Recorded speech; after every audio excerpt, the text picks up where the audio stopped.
Hello दोस्तों, मेरा नाम अंकित कुमार है। मैं आप लोग का फिर से स्वागत करता हूं हमारे YouTube channel study with fun में। सो गाइस, जैसा कि हमारी आज की क्लास है हिस्ट्री ओवरव्यू। दैट मीन्स कि आप लोगों ने सबने हिस्ट्री पढ़ी होगी, तो एक तरीके से उस पूरी हिस्ट्री को रिवाइज करना ही ओवरव्यू कहलाता है। ठीक है, मैं आपको हिस्ट्री के बारे में कुछ चीज़ें बताऊँगा जो आपने पढ़ी हैं, जो आपको पता भी होंगी या जो भी आपको याद नहीं थी लेकिन एकदम से याद आ जाए। ठीक है, ये सब चीज़ें मैं आपको इन क्लास के जरिए बताऊँगा। तो 2 क्लास होगी, ओवरव्यू क्लास 1, ओवरव्यू क्लास 2। आज पहली क्लास है, तो प्लीज़ जो स्टूडेंट्स मेरे चैनल पर नए हैं वो प्लीज़ चैनल को सब्सक्राइब कर दीजिए। ठीक है, एंड लाइक शेयर तो अभी तक आपने कर भी दिया होगा।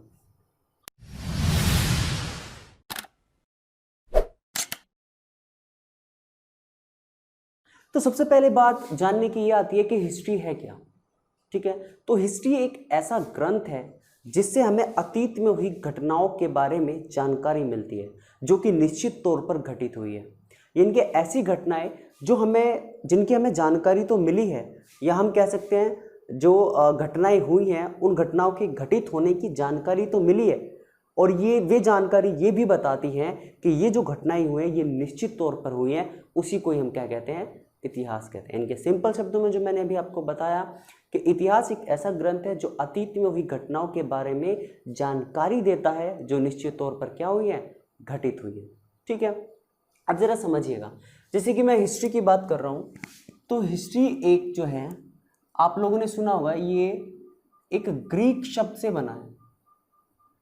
एक ग्रीक शब्द जिसका नाम है हिस्टोरिया, जिसका नाम है हिस्टोरिया, या इंग्लिश में लिखे तो हिस्टोरिया एक वर्ड है, ये इसी वर्ड से बना है। ठीक है, दूसरी चीज क्या जाननी है, दरअसल एक यूनानी व्यक्ति थे, एक यूनानी व्यक्ति थे जिनका नाम था हेरोडोटस। हेरोडोटस, जिनका नाम क्या था, हेरोडोटस, यानी कि हम लिखे इंग्लिश में तो हेरोडोटस, ये क्या था, इनका नाम था। इन्होंने ही एक बुक लिखी थी, इन्होंने ही एक क्या लिखी थी, बुक लिखी थी, जिसका नाम था हिस्टोरिका, जिसका नाम था हिस्टोरिका, या हम कह सकते हैं हिस्टोरिका इंग्लिश में। ठीक है, तो मैंने क्या कहा कि एक यूनानी व्यक्ति थे जिनका नाम था हेरोडोटस। इन्होंने एक पुस्तक लिखी थी जिसका नाम था हिस्टोरिका, और इस पुस्तक में अतीत के बारे में जो जो घटनाएं घटित हुई है उनकी जानकारी है। या हम कह सकते हैं कि जो हेरोडोटस है उन्होंने अपनी एक पुस्तक जिसका नाम था हिस्टोरिका, उसमें अतीत में घटित हुई घटनाओं के बारे में क्या दी है, जानकारी दी है। और इनकी इसी जानकारी के लिए जो हेरोडोटस है, इनको इतिहास का पिता कहा गया, इतिहास का पिता कहा गया, या हम कह सकते हैं कि फादर ऑफ हिस्ट्री कहा गया। तो मुझे लगता है आपको इसके पीछे की कहानी अच्छे से समझ में आ गई होगी।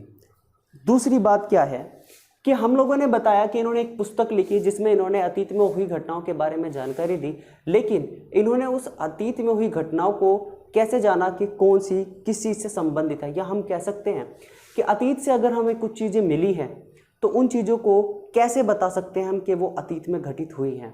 तो इसके लिए इसको 3 भागों में बांटा गया, यानी कि अतीत से हमें जो भी प्राप्त हुआ है, जो भी अवशेष, अभिलेख या पुस्तकें मिली हैं, या फिर किसी ने कोई भी कहानी बताई है, तो उसके आधार पर हमने क्या किया, इनको 3 भागों में बांटा है। या हम कह सकते हैं कि इतिहास के सोर्सों को 3 भागों में विभाजित किया गया है, जिसे हम हिस्टोरिकल सोर्सेस कहते हैं, ऐतिहासिक स्रोत कहते हैं। समझ में आया? तो मैंने कहा कि जो हिस्ट्री है, हिस्ट्री को जानने को या हिस्ट्री से प्राप्त जो हमें साक्ष्य मिले हैं उनको 3 भागों में बांटा गया है, जिसको हम क्या कहते हैं, हिस्टोरिकल सोर्सेस कहते हैं, जिसको हम कहते हैं हिस्टोरिकल सोर्सेस,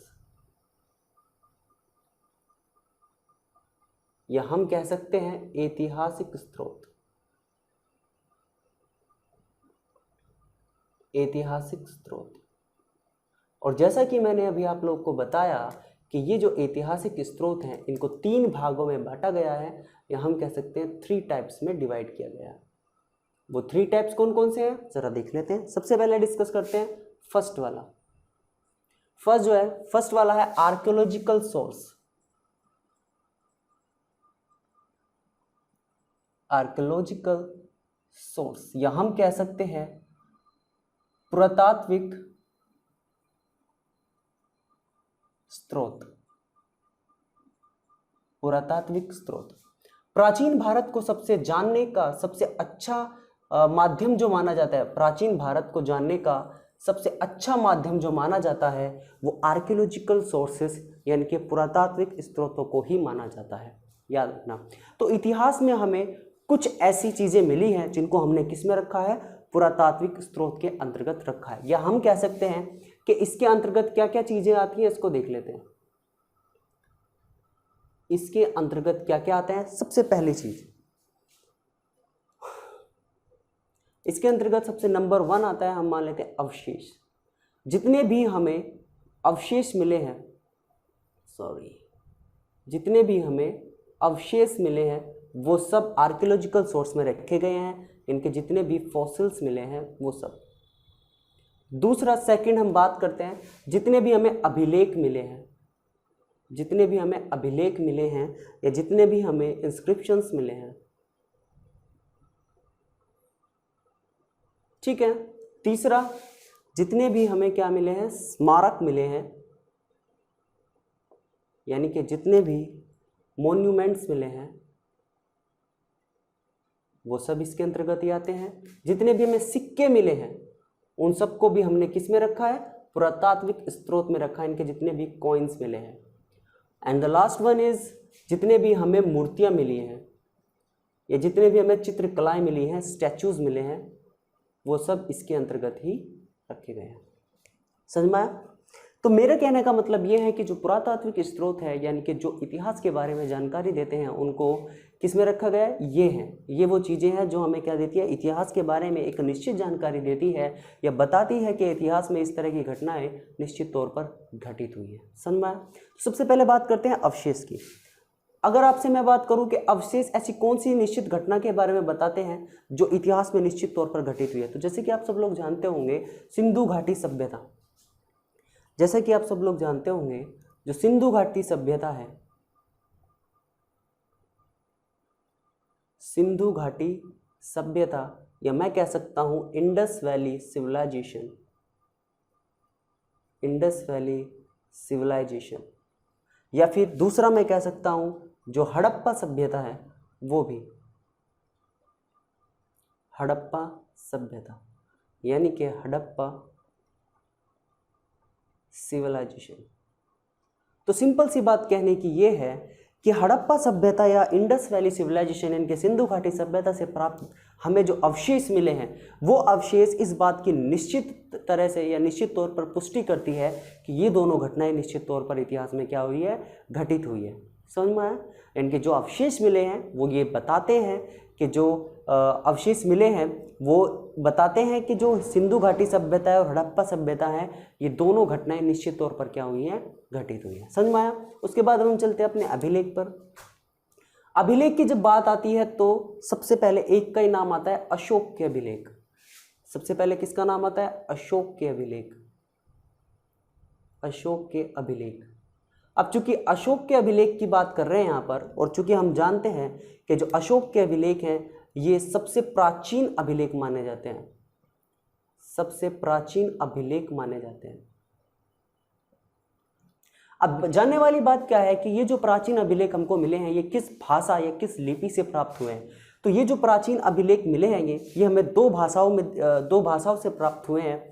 पहली भाषा है ब्राह्मी भाषा या ब्राह्मी लिपि, ये 2 लिपि में हमें मिले हैं, ब्राह्मी लिपि और दूसरा है खरोष्टी लिपि, ब्राह्मी लिपि और खरोष्टी लिपि। एक बात मैं आपको निश्चित तौर पर बता देता हूं कि जो ब्राह्मी लिपि है ये कहां से कहां तक लिखी जाती है, ये बाएं से दाएं लिखी जाती है, ये बाएं से दाएं लिखी जाती है, इनके लेफ्ट टू राइट लिखी जाती है, ये बात आप ध्यान रखना। और जहां तक बात है खरोष्टी लिपि की तो वो सेम इसके अपोजिट है, यानी कि ये दाएं से बाएं लिखी जाती है। या हम कह सकते हैं राइट टू लेफ्ट लिखी जाती है। समझ में आया। दूसरी जानने वाली बात क्या है कि ब्राह्मी लिपि और खरोष्ठी लिपि से प्राप्त जो हमें अभिलेख मिले हैं, जितने भी हमें इंस्क्रिप्शंस मिले हैं, उन्हें सबसे पहले सन 1837 ईस्वी में किसने पढ़ा था? जॉन प्रिंसेप ने पढ़ा था। तो ये बात भी आप याद रखना कि सबसे पहले जो अभिलेख थे उन्हें सन 1837 ईस्वी में जॉन प्रिंसेप ने पढ़ा था। जॉन प्रिंसेप ने पढ़ा था।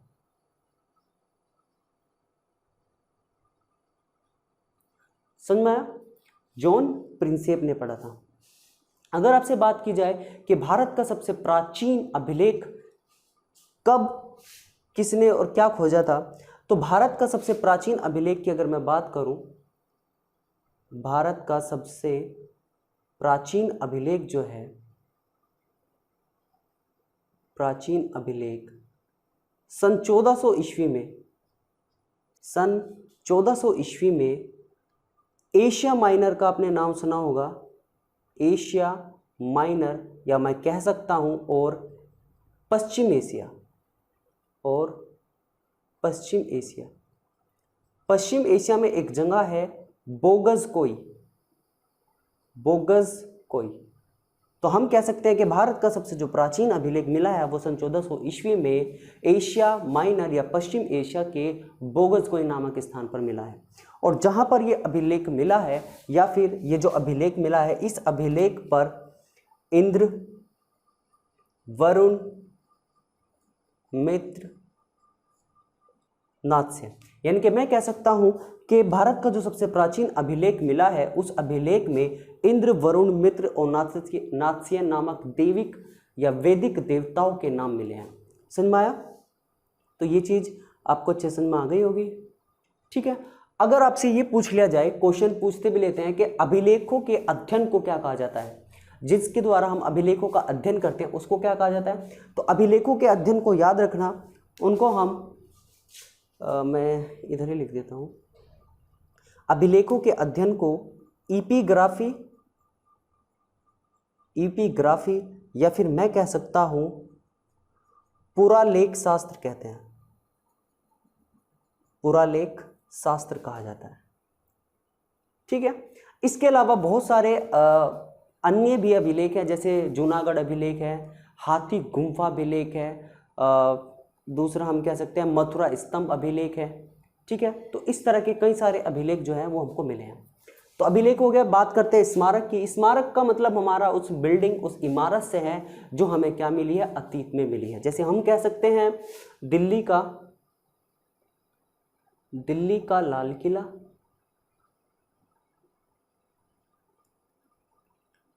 दिल्ली का लाल किला। दूसरा हम कह सकते हैं आगरा का ताजमहल।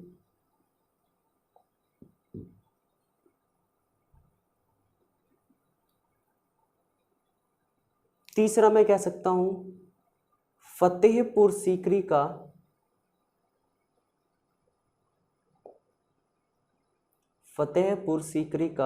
बुलंद दरवाजा।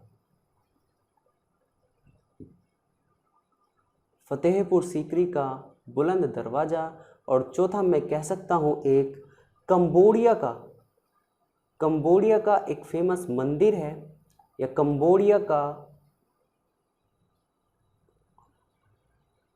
अंकोशवाट मंदिर।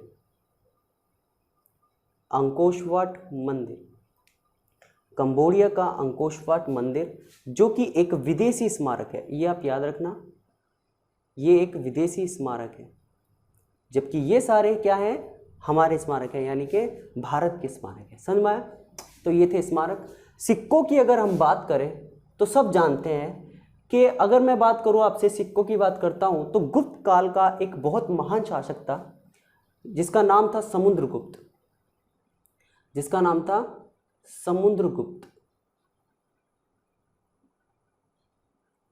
जो सिक्के की अगर मैं बात कर रहा हूं तो गुप्त काल का एक बहुत महान शासक था, या गुप्तकालीन साम्राज्य का एक महान शासक था जिसका नाम था समुद्रगुप्त।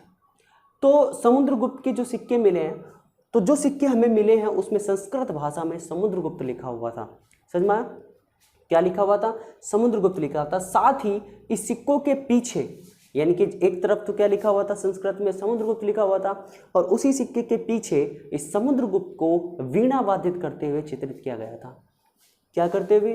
वीणा वादित करते हुए चित्रित किया गया था। वीणा वादित करते हुए चित्रित किया गया था, चित्रित किया गया था। और साथ ही में यहाँ से हमें एक बात और पता लगती है कि भारत का सबसे प्राचीन वाद्य यंत्र कौन सा है? वीणा है। अगर आपसे पूछा जाए भारत का सबसे प्राचीन वाद्य यंत्र कौन सा है, तो वो है वीणा। ये बात आप अच्छे से ध्यान में रखना, ठीक है। बात करते हैं मूर्तियों की, तो हमारा मतलब उन मूर्तियों से है जो हमें अतीत में मिली है, सिंपल सी। जैसे कि मैं कह सकता हूं पशुपतिनाथ की मूर्तियां मिली है, पशुपतिनाथ की मूर्तियां। दूसरी मैं कह सकता हूं नटराज की मूर्तियां जो मिली है, नटराज की मूर्तियां। तीसरा मैं कह सकता हूं पुरोहित राजाओं की जो मूर्ति मिली है,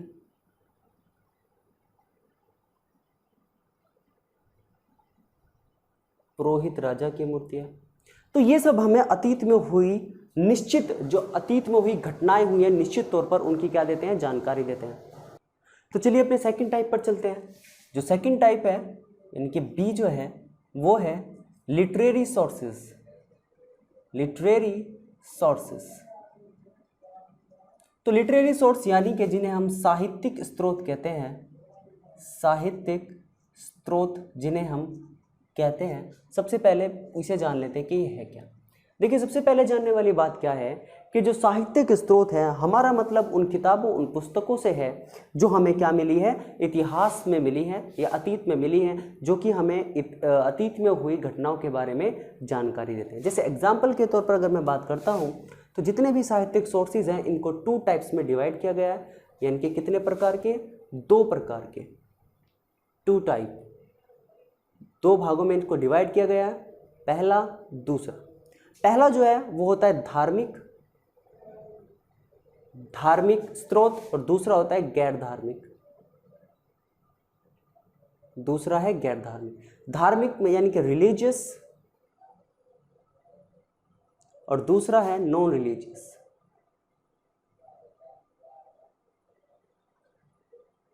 ठीक है, इन दोनों की बात करते हैं। देखो जितने भी धार्मिक स्रोत होते हैं, जितने भी रिलीजियस सोर्सेज होते हैं, उनको भी 2 भागों में बांटा गया है। तो जरा उसको देख लेते हैं। सबसे पहला है, जो पहला है वो है ब्राह्मण साहित्य, वो है ब्राह्मण साहित्य, ये जिसे हम कहते हैं इंग्लिश में ब्राह्मण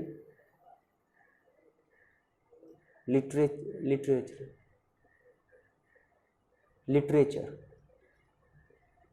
और दूसरा है ब्राह्मणेतर साहित्य, जिसे कि हम ब्राह्मणेतर लिटरेचर बोलते हैं। ठीक है, तो 2 टाइप के हैं, दोनों आपके सामने हैं। सबसे पहले ब्राह्मण साहित्य की बात करते हैं, तो हम उन पुस्तकों, उन किताबों की बात करते हैं, यानी कि हम अपनी धार्मिक किताबों की बात करते हैं जो कि ब्राह्मण साहित्य के अंतर्गत आती है, यानी कि हिंदू धर्म से संबंधित पुस्तकों की हम बात कर सकते हैं। जैसे कि सबसे पहले मैं अगर बात करता हूँ तो जितने भी आपने वेदों के नाम सुने होंगे, जितने भी आपने वेद सुने होंगे, वो सब इसी के अंतर्गत आते हैं। जैसे कि पहला कौन सा हुआ? आपका ऋग्वेद हुआ, ऋग्वेद। दूसरा सामवेद, तीसरा यजुर्वेद, और चौथा हुआ अर्थवेद। ये चारों वेद इसके अंतर्गत आ जाते हैं। इसके अलावा जितने भी पुराण हैं वो सब इसके अंतर्गत आ जाएंगे, जितने भी आरण्य हैं वो सब इसके अंतर्गत आ जाएंगे, जितने भी क्या है और उपनिषद हैं वो सब इसके अंतर्गत आ जाएंगे। साथ ही हमारी रामायण जो है वो इसके अंतर्गत आ जाएगी, महाभारत इसके अंतर्गत आ जाएगी। तो ये सारी जो चीज़ें हैं वो सब हमारे धार्मिक साहित्य के अंतर्गत आ जाएंगी। अब जानने वाली बात क्या, देखो पुराणों की संख्या हमारे यहाँ पर 18 है, पुराण कितने 18 है। आरण्य का मतलब होता है, यानी कि आरण्य का अर्थ होता है जंगल या वन, यानी कि वे ग्रंथ जो जंगलों के शांत वातावरण में लिखे जाते हैं उन्हें हम आरण्य कहते हैं। उपनिषद जो है वो हमारे जितने भी वैदिक साहित्य है उन वैदिक साहित्यों के अंतिम भाग को ही हम क्या कहते हैं, उपनिषद या फिर वेदांग, वेदांग भी कहते हैं इनको, या फिर वेदांग। तो वेदांग और उपनिषद अलग अलग नहीं है, ये बात आप समझ लेना। 108 उपनिषदों की संख्या है लगभग। रामायण की हम बात करें तो रामायण किसने लिखी है, सब जानते हैं किसने लिखी है, वाल्मीकि जी ने क्या लिखी है, महर्षि वाल्मीकि जी ने क्या लिखी है, रामायण लिखी है। और महाभारत किसने लिखी है, महर्षि वेदव्यास ने क्या लिखी है, महाभारत लिखी है। रामायण का अन्य नाम क्या हो सकता है, आपने सुना होगा चतुर्विंशति सहस्त्री संहिता, ये इसका रामायण का अन्य नाम भी है, याद रखना, चतुर्विंशति सहस्त्री संहिता। और अगर महाभारत की बात करें तो महाभारत का अन्य नाम जो है वो जय संहिता है, समझ में आया। इसके अलावा सतसहस्त्री भी महाभारत का अन्य नाम है, ठीक है, ये बात आप ध्यान रखना, ठीक है। उसके बाद बात करते हैं हम किसकी, ब्रह्मनेत्र साहित्य की। इसको जरा देखिए, ब्रह्मनेत्र साहित्य केवल 2 टाइप्स के हैं, या इसके अंतर्गत केवल 2 चीजें आती हैं जो हमारे हिंदू धर्म से थोड़ी अलग है, जैसे कि बौद्ध धर्म हुआ,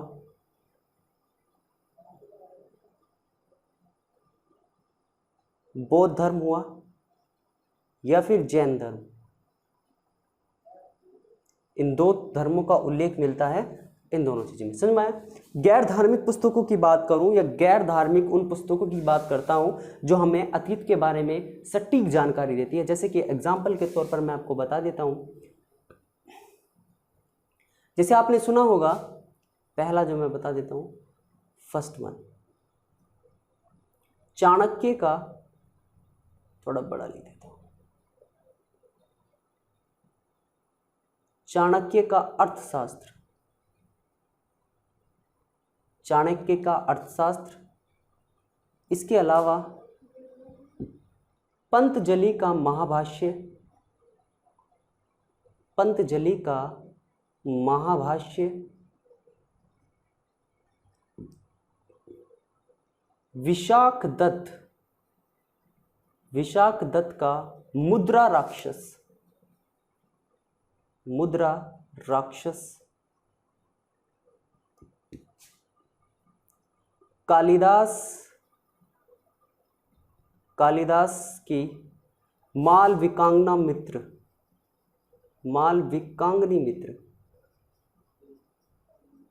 इसके अंतर्गत आती है। इसके अलावा विष्णु शर्मा, इसके अलावा विष्णु शर्मा का पंचतंत्र, विष्णु शर्मा का पंचतंत्र भी इसी के अंतर्गत आता है। मेगस्थनीज की, मेगस्थनीज की बहुत से लोग बता देंगे इंडिका, मेगस्थनीज की जो इंडिका है पुस्तक है वो भी हमें अतीत के बारे में बहुत जानकारी देती है। इसके अलावा मैं और नाम ले सकता हूं, जैसे सोमदेव हो गया, सोमदेव का कथा चरित्र सागर, कथा चरित्र सागर। इसके अलावा जयानक, जयानक का पृथ्वीराज चरित्र, चरित्र हो गया। इसके अलावा जयसिंह का, जयसिंह का कुमार पाल चरित्र हो गया, कुमार पाल चरित्र हो गया। तो ईटीसी आदि काफी सारे लिखवा दिए हैं। मतलब ये उस तरह की पुस्तक है जो धार्मिक नहीं है लेकिन फिर भी हमें अतीत के बारे में सटीक जानकारी देती है, समझ में आया।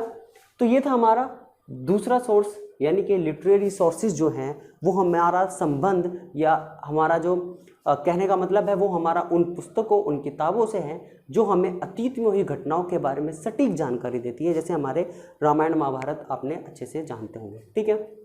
तो ये था दूसरा जो हमें अतीत के बारे में बहुत अच्छे से बताते हैं। चलिए अब चलते हैं अपने तीसरे पर। तो चलिए दोस्तों तीसरे की बात करते हैं। सी जो है वो है विदेशी यात्रियों का विवरण, विदेशी यात्रियों का विवरण, यानी कि मैं कह सकता हूं डिस्क्रिप्शन ऑफ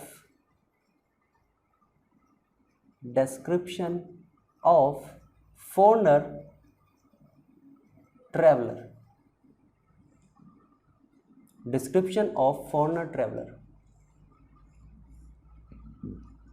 देखो, जो हमारा तीसरा हिस्टोरिकल सोर्स है वो है विदेशी यात्रियों का विवरण। कहने का मतलब ये है कि भारत के अंतर्गत कई सारे ऐसे विदेशी यात्री आए हैं जो भारत के अंदर रहे हैं काफ़ी सालों तक, साथ ही में भारत के अंदर रहकर भारत की ना जाने कितनी शिक्षाएं प्राप्त की हैं, या हम कह सकते हैं कि किसी ने बौद्ध शिक्षा हासिल की है, किसी ने जैन शिक्षा हासिल की है। तो ऐसे यात्री जो भारत में आए हैं और काफ़ी समय तक रहे हैं और भारत के बारे में जाना, पहचाना, और फिर बाद में अपने देश जाकर कोई पुस्तक लिखकर भारत के बारे में जानकारी दी है या बताया है। तो तीसरा हमारा ऐसे सोर्स से है। जैसे एग्जाम्पल के तौर पर अगर मैं आपको बताऊं, अगर मैं एग्जाम्पल के तौर पर आपको बताता हूं तो सिंपल सा है। पहला एग्जाम्पल जो मैं देता हूं, आप लोगों ने गुप्त काल का एक बहुत महान शासक है, गुप्त काल का महान शासक जिसका नाम आप सब जानते होंगे, जिसका नाम है चंद्रगुप्त द्वितीय, जिसका नाम है चंद्रगुप्त द्वितीय। चंद्रगुप्त द्वितीय के शासनकाल में एक चीनी व्यक्ति भारत आया जिसका नाम था फहान, जिसका नाम था फहान। ये क्या था? एक चीनी यात्री था जो भारत आया और भारत में लगभग 15 सालों तक रहा। कितने सालों तक रहा? लगभग 15 सालों तक रहा। उसके बाद भारत में 15 साल तक रहने के बाद वापस अपने देश गया और वापस अपने देश जाकर एक पुस्तक लिखी जिसका नाम था, इसने वापस अपने देश जाकर एक बुक लिखी जिसका नाम था फुकोकी, इसका नाम था फुकोकी। यानी कि जब ये फहान नामक एक चीनी यात्री जब भारत से वापस गया तो भारत से वापस जाने के बाद इसने ये फुकोकी नामक एक पुस्तक लिखी जिसमें इसने भारत की सामाजिक, आर्थिक और धार्मिक स्थितियों का भरपूर क्या किया? बखान किया या भरपूर बताया कि भारत में कैसी सामाजिक स्थिति है, कैसी आर्थिक स्थिति है और कैसी इसकी धार्मिक स्थिति है। इन सब चीज़ों के बारे में इसने अपनी इस पुस्तक में लिखा। ठीक है। उसके बाद यही तक ही नहीं बल्कि कुशभूति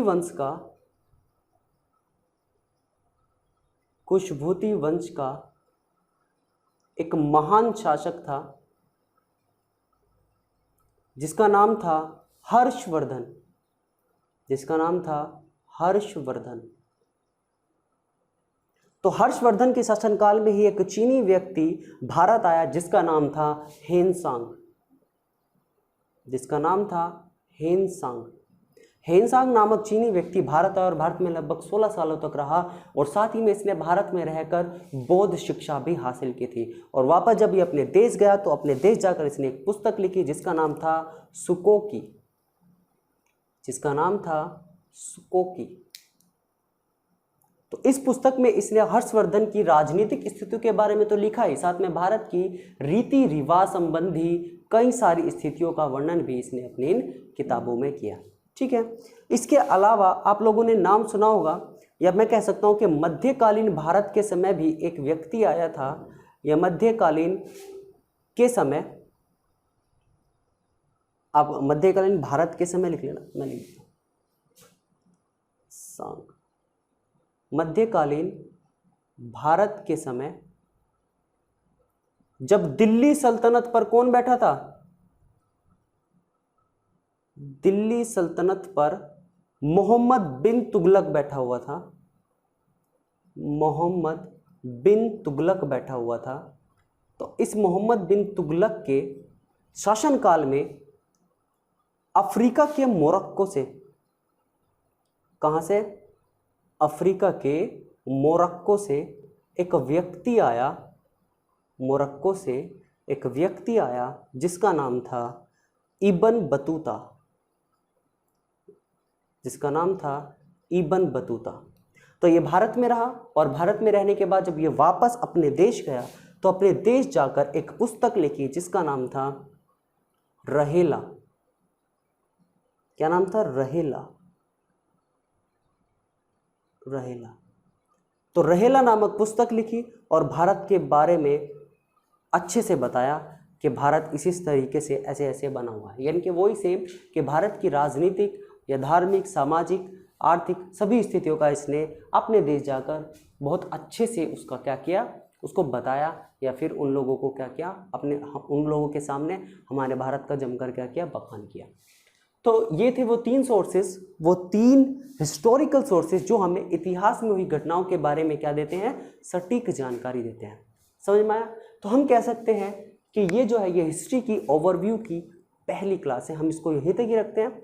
उसके बाद हिस्ट्री की ओवरव्यू की सेकंड क्लास होगी, जिसमें मैं आपको तीनों की तीनों हिस्ट्रियों के बारे में बताऊंगा, इनके प्राचीन, मध्यकालीन और आधुनिक तीनों टाइप की हिस्ट्रियों के बारे में अच्छे से बताऊंगा, कौन सी कैसे और क्यों हुई, कहाँ कौन सी ख़त्म होती है, कहाँ से कौन सी शुरू होती है, कैलेंडर्स क्या होते हैं, और ईसा मसीह के जन्म से पहले जितने भी एडी होते हैं, बेसी होते हैं, उनको हम क्यों यूज़ करते हैं और कैसे यूज़ करते हैं। ठीक है, ये सब चीज़ें मैं आपको अपनी नेक्स्ट वीडियो में बताऊंगा।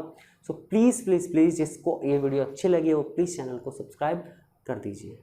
ठीक है, तो thank you and take care, best of luck.